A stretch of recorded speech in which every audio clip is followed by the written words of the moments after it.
um inimigo da vida eterna. Quase todos querem ter felicidade na terra. Então, por que são tantas as pessoas infelizes? Que há de errado? Vista que quase todos querem a paz, por que guerreiam as nações e por que se odeiam as pessoas? Existe alguma força orientadora que as induz a fazer essas coisas ruins? Será que há algum poder invisível que controla as nações? Muitos se perguntam sobre isso, quando pensam na terrível crueldade da humanidade, os horríveis gases usados na guerra, que sufocam e queimam as pessoas até morrerem, bem como as bombas napalm e as bombas atômicas.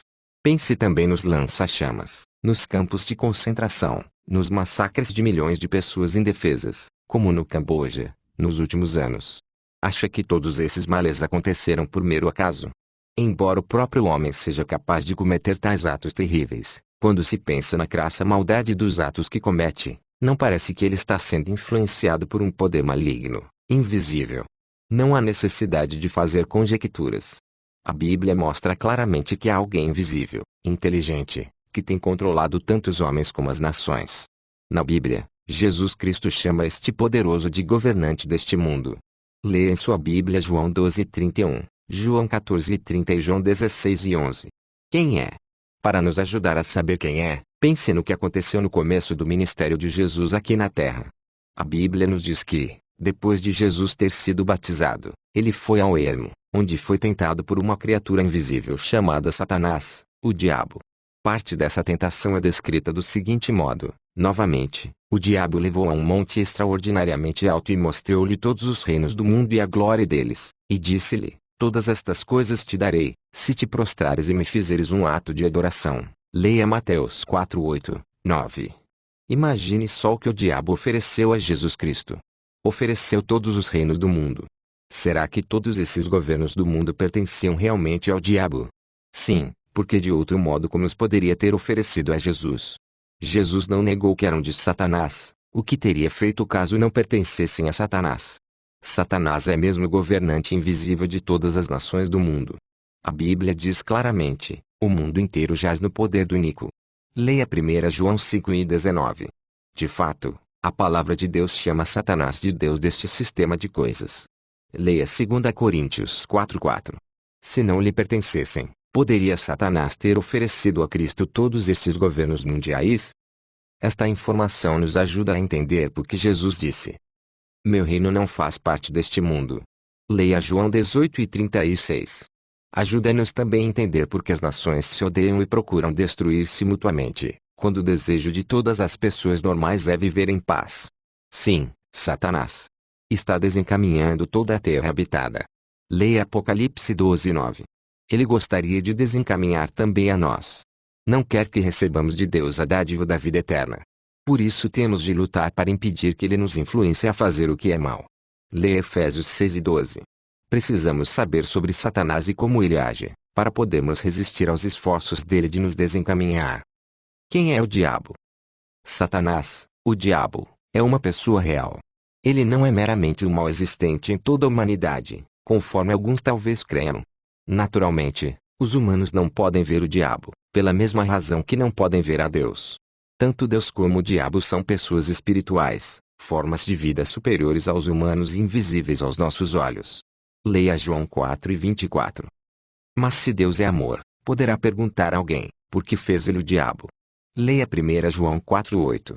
Acontece que Deus não criou o diabo. Mas, se Deus criou a todos, poderá dizer alguém: ele deve ter criado o diabo. Quem mais o teria feito? De onde surgiu o diabo? A Bíblia explica que Deus criou muitíssimas pessoas espirituais similares a si mesmo. Na Bíblia, esses espíritos são chamados de anjos. Também, são chamados de filhos de Deus. Leia Jó 38:7, Salmo 104:4, Hebreus 1:7, 13, 14. Deus criou a todos perfeitos. Nenhum deles era um diabo ou Satanás. A palavra diabo significa caluniador e a palavra Satanás significa opositor. Ele se fez também Satanás, quer dizer, opositor de Deus. Não foi criado assim, mas tornou-se mais tarde essa espécie de pessoa. Para ilustrar isso, o ladrão não nasce ladrão. Pode vir de uma boa família, ter pais honestos, irmãos e irmãs que acatam as leis. Mas o seu próprio desejo daquilo que o dinheiro pode comprar talvez o tenha induzido a tornar-se ladrão. Então, Como foi que um dos filhos espirituais de Deus se fez Satanás, o diabo? O anjo que se tornou o diabo estava presente quando Deus criou a terra, e, mais tarde, o primeiro casal humano, Adão e Eva. Leia Jó 38:4, 7. De modo que ouviu quando Deus lhes disse que tivessem filhos. Leia Gênesis 1 e 27, 28. Ele sabia que, após um tempo, a terra inteira se encheria de pessoas justas que adorariam a Deus. Este era o propósito de Deus. Tal anjo, porém, ficou muito convencido de sua própria beleza e inteligência, e quis para si a adoração que se prestaria a Deus. Leia Ezequiel 28:13 ao 15 e Mateus 4:10. Em vez de tirar da mente este desejo errado, ficou pensando nele. Isto levou a agir para obter a honra e o destaque que queria. Que fez ele? Leia Tiago 1:14, 15. Esse anjo rebelde usou uma humilde serpente para falar com a primeira mulher, Eva. Fez isso assim como alguém hábil pode fazer parecer que um animal ou um boneco próximo esteja falando. Mas quem falou realmente com Eva foi esse anjo rebelde, aquele que a Bíblia chama de serpente original. Leia Apocalipse 12:9. Ele disse que Deus não dissera a verdade a ela, e que lhe negara uma informação que ela devia conhecer. Leia Gênesis 3:1 a 5. Isso foi uma odiosa mentira e fez dele um diabo. Ele se tornou assim também opositor de Deus, ou um Satanás. Como pode ver, é errado pensar que o diabo seja uma criatura com chifres e um garfo grande, encarregado de um lugar subterrâneo de tormento. Ele é realmente um anjo muito poderoso, mas perverso. A causa das dificuldades do mundo. A mentira que o diabo disse a Eva saiu como ele planejou. Ela creu nela e então desobedeceu a Deus. E conseguiu que o marido dela também violasse a lei de Deus. Leia Gênesis 3:6. O diabo afirmou que os humanos podem passar sem Deus. Argumentou que as pessoas podem governar a si mesmas com bom êxito sem a ajuda de Deus. O diabo afirmou também que podia desviar de Deus todos os descendentes de Adão e Eva. Naturalmente, Deus poderia ter destruído Satanás imediatamente. Mas isso não teria respondido às questões suscitadas por Satanás, questões que ficariam na mente dos anjos que estavam observando isso. Por isso, Deus permitiu que Satanás tivesse tempo para tentar provar o que dizia. Que resultados? Suas tentativas foram um total fracasso. As pessoas têm sofrido horrivelmente sob os governos humanos, os quais, conforme as Escrituras mostram, têm sido controlados nos bastidores pelo diabo. Também, o tempo concedido por Deus tem mostrado claramente que Satanás não tem conseguido desviar todos da adoração de Deus. Sempre houve alguns que permaneceram fiéis ao governo de Deus. Por exemplo, pode ler na Bíblia como Satanás tentou, sem êxito, impedir que Jó servisse a Deus. Leia Jó 1:6 a 12. Assim, as alegações do diabo revelaram-se falsas. Ele certamente merece ser destruído por ter iniciado uma rebelião perversa contra Deus. Felizmente já chegamos agora à época em que Deus vai acabar com o domínio de Satanás. Descrevendo a primeira medida nesse sentido, a Bíblia fala sobre uma importante batalha no céu, a qual, naturalmente, não foi vista nem ouvida pelas pessoas na terra. Leia com atenção o seguinte relato bíblico. E rompeu uma guerra no céu. Miguel, que é o ressuscitado Jesus Cristo, e os seus anjos batalhavam com o dragão, e o dragão e os seus anjos batalhavam, mas ele não prevaleceu, nem se achou mais lugar para eles no céu.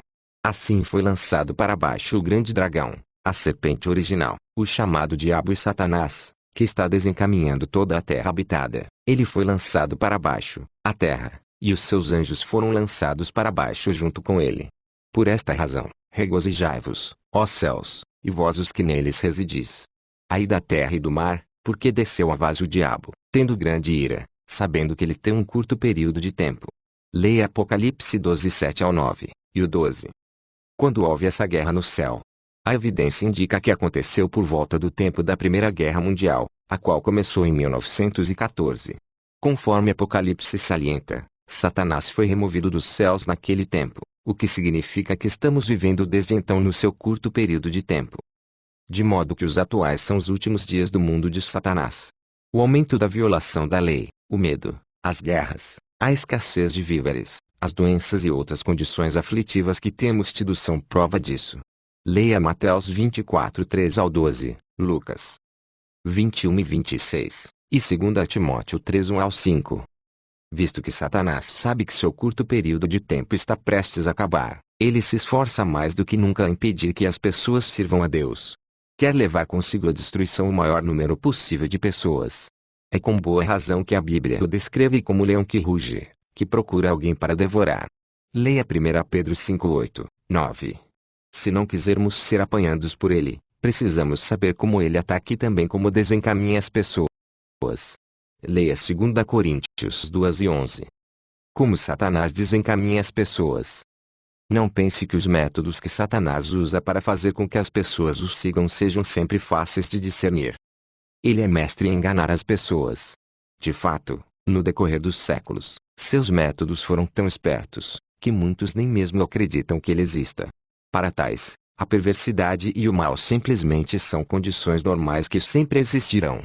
Satanás age de modo bem parecido a muitos dos atuais líderes do crime, que assumem uma fachada de respeitabilidade, mas, por trás, fazem muitas coisas más. A Bíblia explica. O próprio Satanás persiste em transformar-se em anjo de luz. Leia 2 Coríntios 11:14. Assim, podemos esperar que suas tramas para desencaminhar as pessoas muitas vezes pareçam inocentes, até mesmo benéficas. Lembre-se de que Satanás fingiu ser amigo de Eva. Daí, ele a enganou para fazer o que ela pensou ser para o seu próprio bem. Leia Gênesis 3:4-6. O mesmo se dá hoje. Por exemplo, Satanás, por meio de seus representantes humanos, astutamente incita as pessoas a colocar os interesses de governos humanos até mesmo acima do seu serviço prestado a Deus. Isto tem dado origem a um espírito de nacionalismo, resultando em terríveis guerras. Em tempos mais recentes, Satanás tem induzido as pessoas a inventar diversos planos na sua busca de paz e segurança. Um deles são as Nações Unidas. Mas, criou isso um mundo pacífico? Longe disso.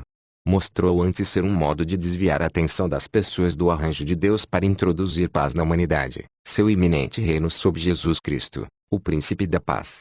Leia Isaías 9:6 e Mateus 6:9, 10. Se havemos de receber a vida eterna, precisamos de conhecimento exato sobre Deus, sobre o seu Filho Rei e sobre o seu reino. Leia João 17:3. Pode ter a certeza de que Satanás, o diabo, não quer que você tenha este conhecimento e que ele fará tudo o que puder para impedir que obtenha. Como fará isso? Um modo é por causar-lhe oposição, talvez na forma de zombaria. A Bíblia nos diz: todos os que desejarem viver com devoção piedosa em associação com Cristo Jesus também serão perseguidos. Leia 2 Timóteo 13:12. Pode acontecer que até mesmo amigos íntimos ou parentes lhe digam que não gostam que você examine as Escrituras. O próprio Jesus Cristo até mesmo advertiu: deveras, os inimigos do homem serão pessoas de sua própria família. Quem tiver maior afeição pelo pai ou pela mãe do que por mim, não é digno de mim, e quem tiver maior afeição pelo filho ou pela filha do que por mim, não é digno de mim. Leia Mateus 10:36 e 37. Os parentes talvez procurem desanimá-lo, fazendo com toda a sinceridade, porque não conhecem as maravilhosas verdades encontradas na Bíblia. Mas, se deixar de estudar a palavra de Deus quando surge oposição, como é que Deus vai encarar você? Também, se você desistir, como poderá ajudar a esses amigos e entes queridos a entender que o conhecimento exato da Bíblia é uma questão de vida ou morte? Apegar-se você às coisas que aprende da palavra de Deus pode, com o tempo, influenciá-los a também aprenderem a verdade. Por outro lado, Satanás talvez seja responsável por tentá-lo a participar em alguma atividade imoral, que desagrada a Deus. Leia 1 Coríntios 6:9-11. Ou pode ser que ele faça com que você pense ser uma pessoa ocupada demais para estudar a Bíblia. Mas, pensando bem, existe alguma coisa mais importante do que obter essa espécie de conhecimento. Não permita que coisa alguma lhe impeça obter este conhecimento que pode levá-lo a obter a vida eterna no paraíso na terra. A Bíblia exorta: oponde-vos ao diabo. Se fizer isso, ele fugirá de você. Leia Tiago 4:7, significa isso que, se você resistir ao ataque de Satanás, ele desistirá e nunca mais o perturbará. Não, porque tentará vez após vez conseguir que você faça o que ele quer. Mas, se continuar a opor-se a Satanás, ele nunca conseguirá induzi-lo a adotar um proceder em oposição a Deus. Portanto, seja diligente em obter o conhecimento todo importante da Bíblia e em praticar aquilo que aprende. Isto é vital, para impedir que seja enganado por outra maneira pela qual Satanás desencaminha as pessoas. A religião falsa.